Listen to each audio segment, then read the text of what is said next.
The host has started broadcasting the meeting on custom live streaming service. So, greetings and a warm welcome to everyone. I'm Srevshi, the assigned moderator from Planet. It is my sincere pleasure to extend a heartfelt welcome to all the delegates joining us from across the country. We are indeed fortunate to have the valuable support of esteemed doctors, and I express my gratitude to each one of you for dedicating your time to be with us today. Allow me a moment to introduce our platform, Planet. It stands as one of the largest live digital CME platforms in India, providing a space for doctors to create and share medical content. Now, I would like to extend a special welcome to today's distinguished speaker, Dr. Amita Banerjee, sir. Sir holds degrees in MBBS, MD, postdoctoral epidemiology, medicine majoring in community government college, Jabalpur. Sir is professor and head of community medicine at Dr. D.Y. Patil Medical College, Pune. And today, sir will be talking on the topic breakthroughs in typhoid fever diagnosis and management. So, without any further delay, sir, I would like to hand over the session to you now. So, kindly proceed. Over to you, sir. Greetings from India to my colleagues from Africa. Today we'll be talking about an important endemic disease in Asian countries, Latin American countries, and African countries.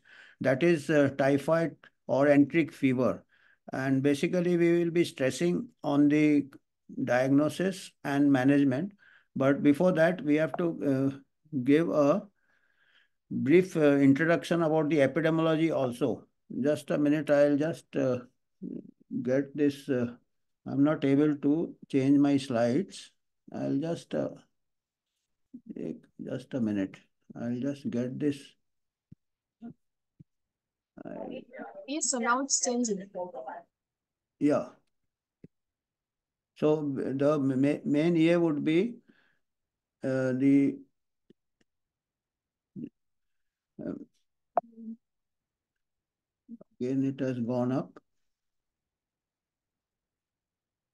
So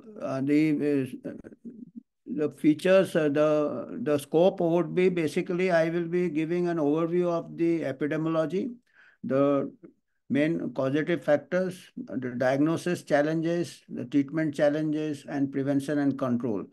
The main causative agent is Salmonella typhi. It is a Salmonella typhi and then Salmonella paratyphi A and B, but those are not very important nowadays. Salmonella typhi is the main agent of typhoid fever, and it is a gram-negative bacilli, and it is the major cause of enteric fever in those endemic countries. I am not able to again change my, just a minute. Yeah. So epidemiology is typhoid fever range from 12 to 27 million cases globally, and most of these cases are in the African, Latin American, Asian countries. The incidence of typhoid fever and the mortality of the disease vary by region. It is more severe in the South Asian countries and African countries. In South Asia and parts of Sub-Saharan Africa, the incidence approaches about 1,000 cases per lakh person years. And most of these cases go undiagnosed because it is not very easy in clinical practice to confirm the diagnosis of typhoid fever, enteric fever. The confirmatory test is blood culture, which has got a sensitivity of around 60%. 40% cases can be missed by blood culture. In parts of the incidence is much lower and range between 10 to 100 cases per lakh per 1 lakh person years. Disease is highly heterogeneous even within endemic countries, and the incidence tends to be considerably higher in urban than in rural areas. Wherever there is high population density, that is the urban migration, and people are staying in very crowded conditions in urban with poor water supply and sanitation, the compromised water supply and sanitation, though incidence appears to be higher. And wherever there is compromised hygiene, sanitation, water supply, sewage disposal. It's basically a fecal-oral disease. So wherever there is contamination of water supplies and food supplies. Water and food are the main source of transmission. And of course, sometimes they say house flies also, because there is, wherever there is poor sanitation, there is fly nuisance also. So that can also contribute. So this is the map of enteric fever. If you see, the darkest are the African continent and the Asian parts of Asia, and then Latin America, and the developed world is more or less free from enteric fever. So basically, it's a problem of development. It's a problem of safe water supply. It's a problem of personal hygiene, hand washing facilities, sewage disposal, and overall hygiene and sanitation. So this is the triangle, epidemiological triangle. The agent is the Salmonella typhi. The host are the human beings. There are no extra human host. The reservoir is a carrier or a case of typhoid. And sometimes the carriers can be chronic carriers. If you have heard, must have heard of typhoid Mary. And the third most important factor in this triangle is the environment, which can lead to contamination of food and water. Source of infection is organisms shed in the stool of infected humans. Sometimes the urinary carrier, some people may continue to pass the agent, the salmonella in the urine if the kidneys are involved. Usually the chronic carriers are the gallbladder carriers, particularly those who have gallstones. So the salmonella can persist in the gallstones and in the gallbladder. So those are usually setting the organism in the stool, and if the safe disposal, sewage disposal is not good, it can contaminate, or if there are some leak in sewage lines and mixing with water lines, there can be outbreaks. I will be discussing one outbreak which we had investigated while I was in the armed forces. We had a enteric fever common source outbreak. So these are also something very unusual, common source outbreak of enteric fever.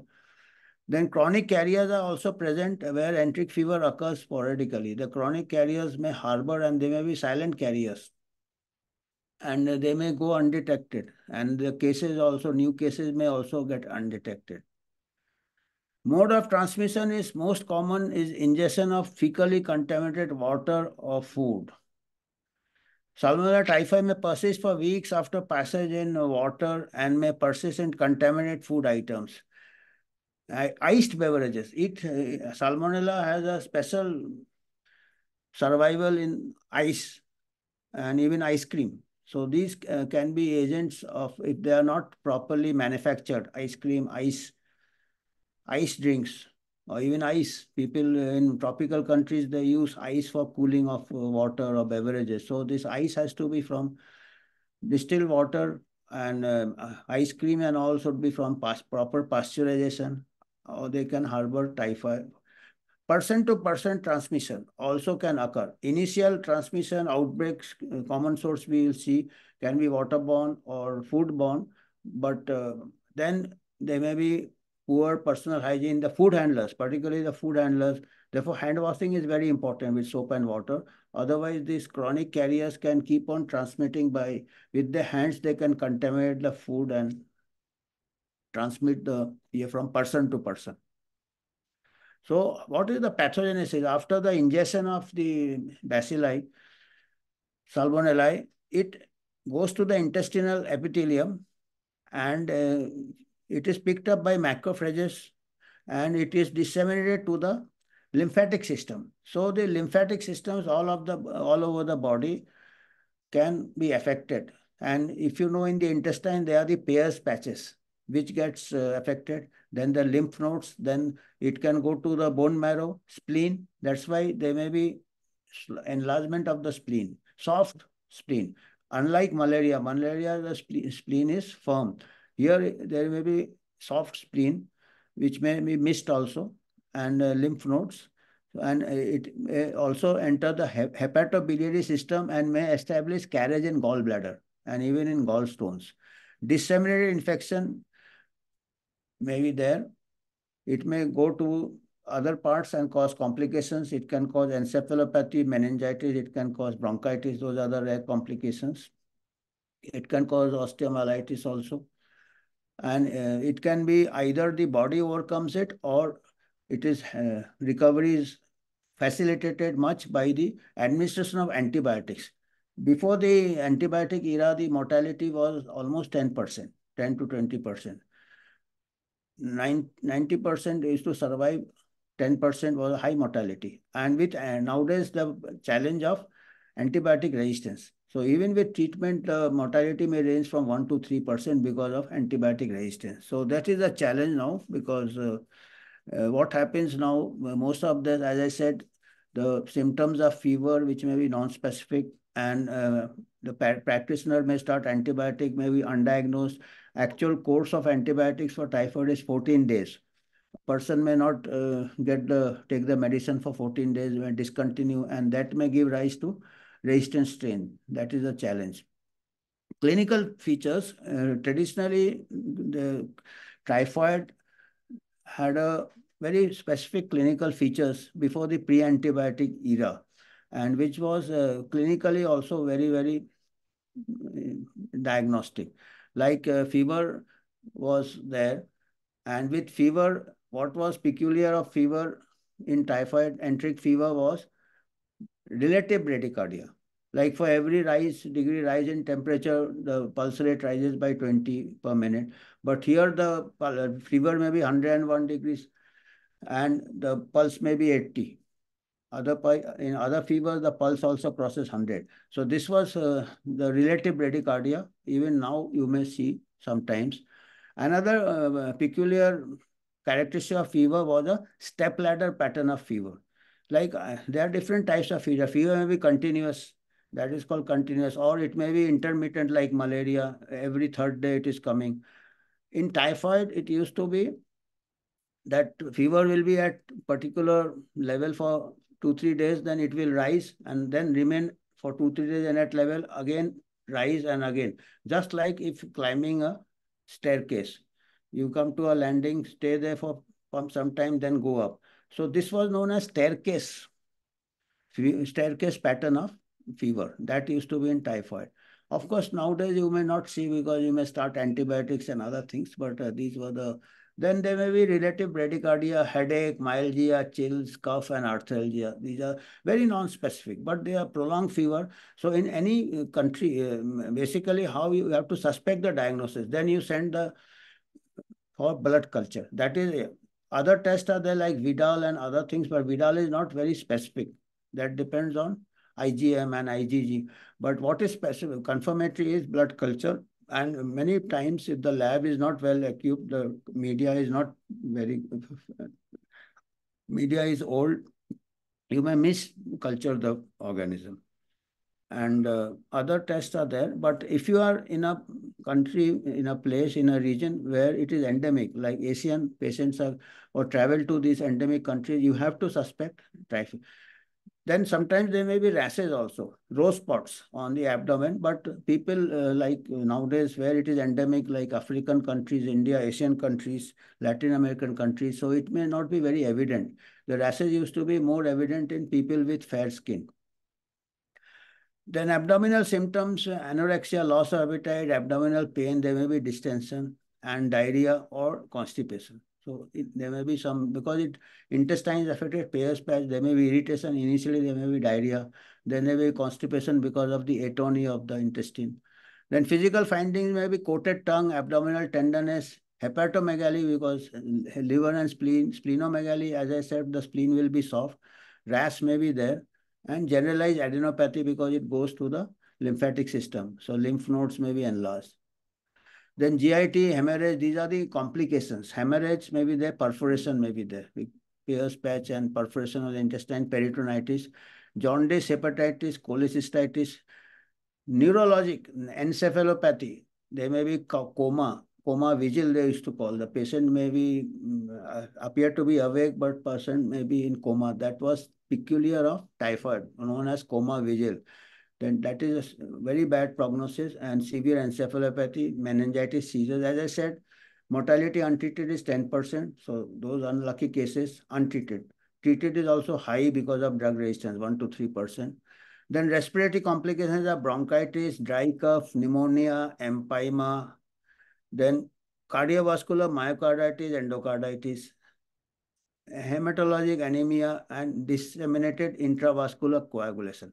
In fact, I am going to describe outbreak we investigated, and out of about 95 cases which we diagnosed in that outbreak, we lost one young soldier due to this disseminated intravascular coagulation. A 20-year-old soldier we lost. Others may be musculoskeletal, then osteomyelitis also can be there sometimes in musculoskeletal. So this is a complication of typhoid is a chronic carrier. So this is one of the best examples in early 20th century, 1938 died. She was a cook who used to change her job every time she would infect many people. And in her lifetime, she have caused at least 10 typhoid outbreaks, which that included 51 cases and 3 deaths. So number of outbreaks in households she caused. And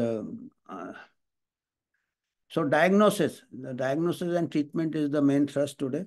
So diagnosis is the most important is blood culture, but that is difficult. Sensitivity is there. In the outbreak also, out of 95 specimen, we could culture around 60. So just about 60%. Then standard bile salt, agar, and stool culture later, because later when the carriage is there, it is excreted in the stools from the gallbladder. So initially, first, second week, initially days of fever, it is the blood culture. Later, it may be stool culture, sometimes urine culture also, because sometimes they are urinary carriers. Sometimes the blood culture, better yield is from bone marrow culture, bone marrow, but that is quite painful and not be easy. Bone marrow culture has higher sensitivity, not always practicable. Other specimens include urine, duodenal aspirates, skin biopsy from row spots. Cultures are intestinal biopsy, peritoneal fluid or perforation. So serological test, Vidal is not very specific, low sensitivity and low specificity. So it is the most commonly used, but it is not very accurate. And but with in clinical practice, there may be no choice and see the other other rapid serological tests are also available nowadays, but they also have got 70 to 80%. IDL Tubex test by IDL Biotech. It is a rapid immunochromatography test, IgM antibodies. Then sensitivity is 70 to 80%. Actually, blood culture, why it is important for good treatment, blood culture, you can also do the sensitivity test, antibiotic sensitivity test. And if you could know which are the antibiotics to which this particular infection is resistant. So that it helps in treatment also. But as I said, it is difficult in clinical practice, but that is the ideal. Before starting antibiotics, one should send for blood culture. Other rapid test, typhoid assay, Malaysian Biodiagnostic Research detects both IgM and Ig. IgM is important for recent infection. Ig is past.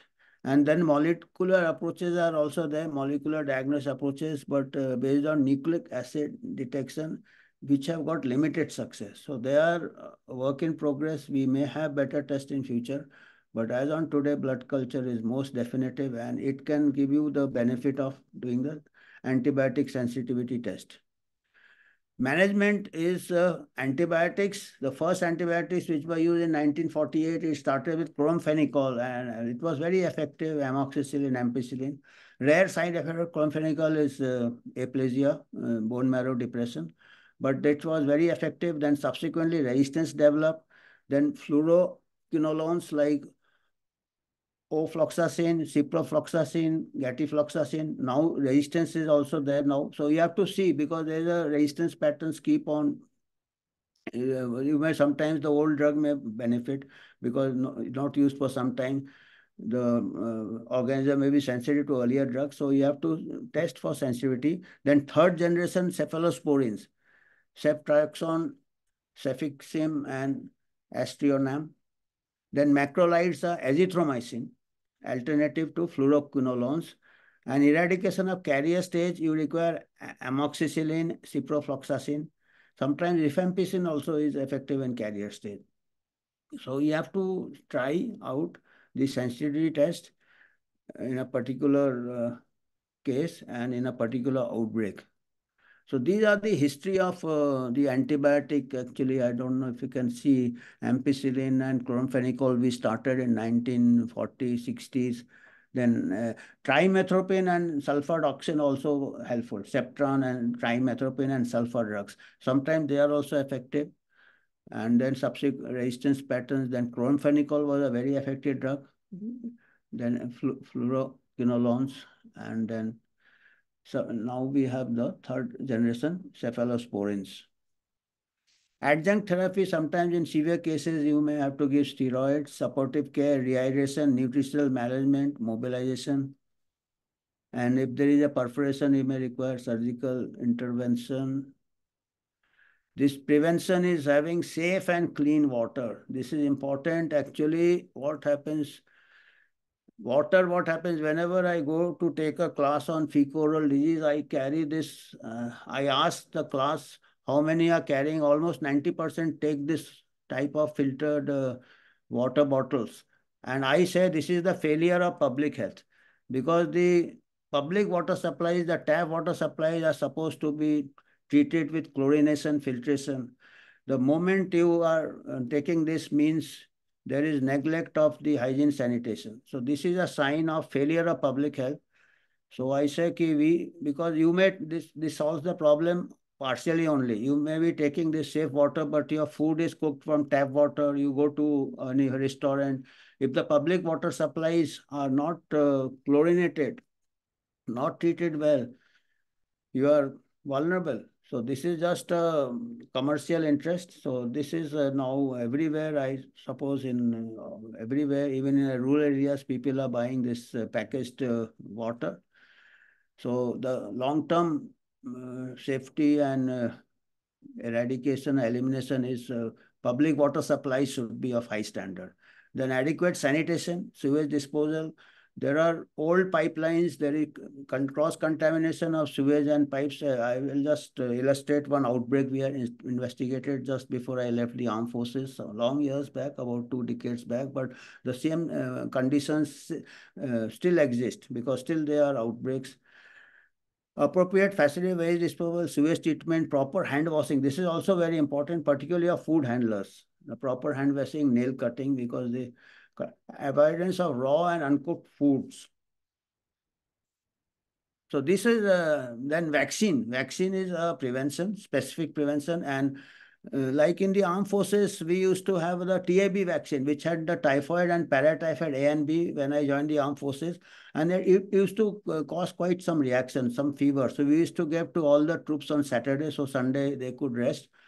And then what happened, the subsequent vaccines were more refined. On the paratyphoid A and paratyphoid B component was not required, only typhoid, salmonella typhi. So in between, what happened in the early 2000, around 2000, in India, the armed forces used to get the typhoid vaccine from government supply, government vaccine manufacturer, Kasoli. Central Research, and that got stopped actually. Government supply stopped and that factory closed, and then subsequently it was handed over to the private sector. So there was a gap of few years, couple of years where the troops did not receive the typhoid vaccine. And then there was an outbreak in a big military training center. About 100 plus cases occurred, and our team had gone to investigate. I'll give you a brief. And then we found Salmonella typhi culture. Microbiologist has gone with me. He carried his own media. He said the peripheral hospitals may not have a proper media, and he was right because the peripheral microbiologist could not identify from few cases. Then we could identify about 60% cases Salmonella typhi. We did the fast typing and serotyping, and all were same linked, so that it was a common source outbreak. And we had a sudden rise and sudden fall, the typical epidemic curve. And we could identify the cross contamination also. And one particular barrack was involved out of a thousand. So 95% of the cases were occurring from that barrack. So anyway, the vaccine is important. That's what and then we recommended that vaccine should start again in the armed forces. And it started, and subsequently we didn't have that big an outbreak. So this outbreak indicates, so this VI antigen is a good vaccine. It's about 50 to 80% efficacy. And they are oral typhoid vaccine also, typhoid 21, oral typhoid vaccine. India, it is not available now. I don't know about Africa, but most likely that is phased out. That efficacy was not very, and the keeping conditions and certain, it was a, and conjugate vaccine, tetanus toxoid, that is also effective. So vaccination is required every 2 to 3 years. And particularly for troops, we found it is quite useful. And we had a natural experiment. When the vaccination got interrupted, we faced an outbreak. So this was the brief description of the outbreak. 95 cases occurred in a military recruits in a training center. Blood culture, antibiotic sensitivity test, and serotyping, face typing, and isolates were done. Blood culture, about 60% we got positive, 63. All isolates showed same serotype and phage type, indicating the single source outbreak. Clustering and time and place indicating a common sudden rise and sudden fall. Exploration of water pipeline supply sewage contamination due to pipeline passing close to overflowing manhole. So this is the sudden rise and sudden fall. This is the epidemic curve. And this is the barrack, the spot map. If you see the center, slightly left of center, there are two red circles. That is the area where the blue line is the drinking water pipeline and the yellow boxes are the sewage line. So there was a cross contamination, and the barrack which was supplied by this line, they had 90% of the cases were occurred there. So we honed on to this, and we did the free chlorine test in this barrack supply, and prior to that, proximal to that. So free chlorine was available proximal to the supply to the barrack, and in the barrack and subsequent, the free chlorine was not there, because that is a rapid test of the, if the contamination is there from in the water supply, in the water pipeline, the free chlorine gets used up. So rapid test in the field, and then immediately we could identify the year, and then and as I said, we lost one soldier. One soldier died of disseminated intravascular coagulation. So these are the take-home messages from here. Typhoid is endemic in parts of Africa, Asia, where there is high population density, which puts strain on hygiene and sanitation. Drug resistance poses a major challenge, and choice of antibiotics should be done on basis of sensitivity tests. So that again gives a major indication that why we should go for blood culture, because without that we cannot do sensitivity test.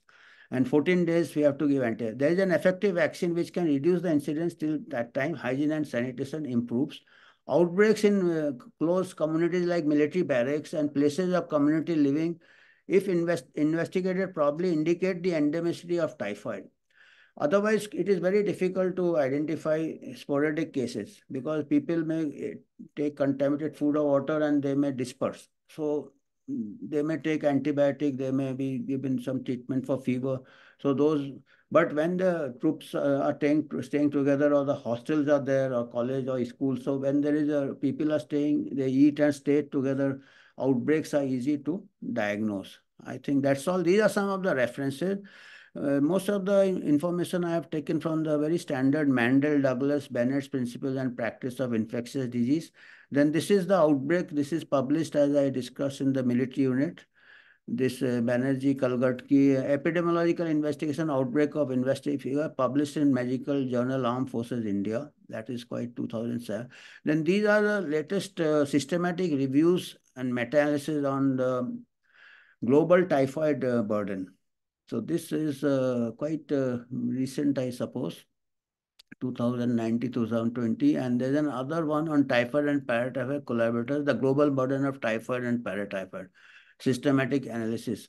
So these are some of the references. And let me see, I wanted to show you the introduction, what all did we cover everything, what we were supposed to cover, because first slide, I think this is what we wanted to cover. I hope I covered. We have covered the epidemiology, as I said, Africa, Latin America, Asia.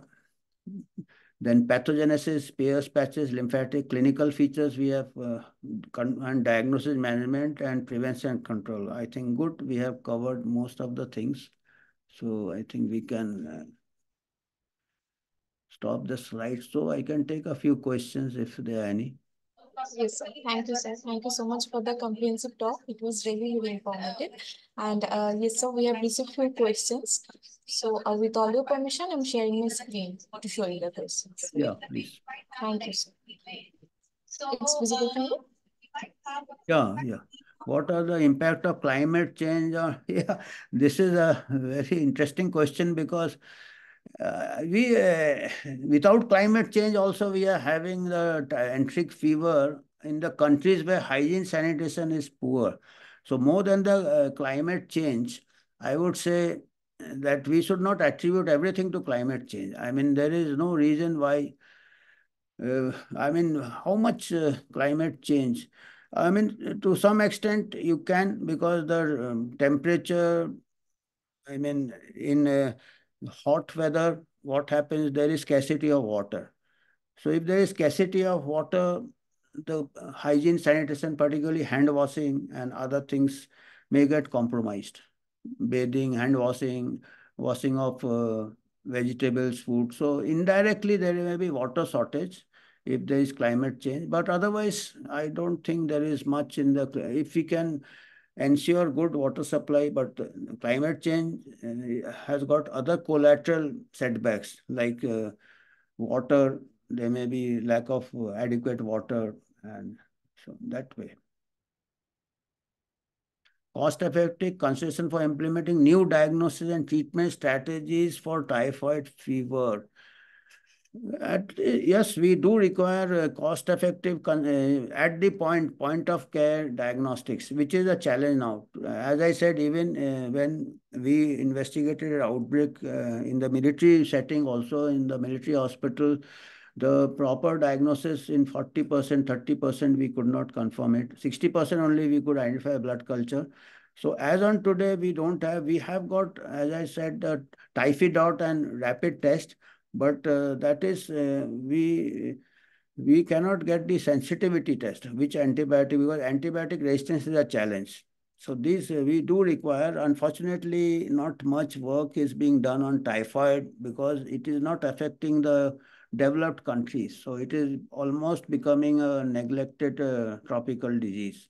So we do require definitely typhoid fever, but I'm afraid we don't have any on the point of care rapid diagnostic test, which is very reliable. We do have, but very treatment, as I said, treatment we have to give for 14 days. Antibiotics are there, but the main setback is if it is resistant, then. So we can see the response to treatment and change the antibiotic, but the best would be the sensitivity test. For that, we require a blood culture. What role international collaboration play in advancing typhoid fever research? And definitely we require, because large parts like Latin Africa and Asian countries require international collaboration. I am afraid developed countries with better resources may not be interested as such because it is not a problem in the country. And we saw during the pandemic also, they are not much bothered. They hoarded the vaccines and other resources. So they are concerned as far as vaccines are concerned. They are interested because whenever the travelers from developed countries go to these endemic countries, they are very careful. They will take the typhoid vaccine. They will take the filtered water, as I said, packaged water. But we have to, the countries of Asia, countries of Africa and Latin America, their government should invest for collaborative research because it is a problem in their country. The Western resources may not help us out.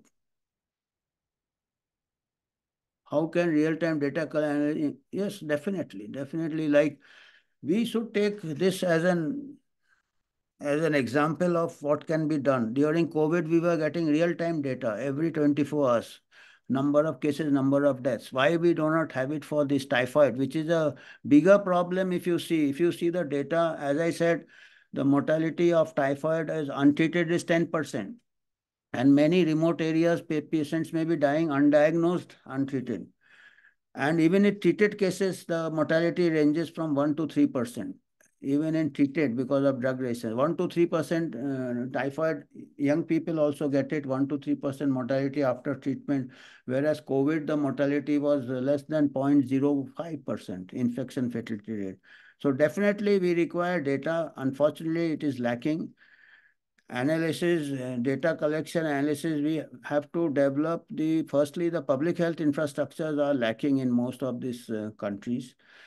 Peripheral level, we should have public health infrastructure, lab facilities. So until unless we have a network of labs, health care workers, lab technicians, we cannot generate data. So we have to start from scratch.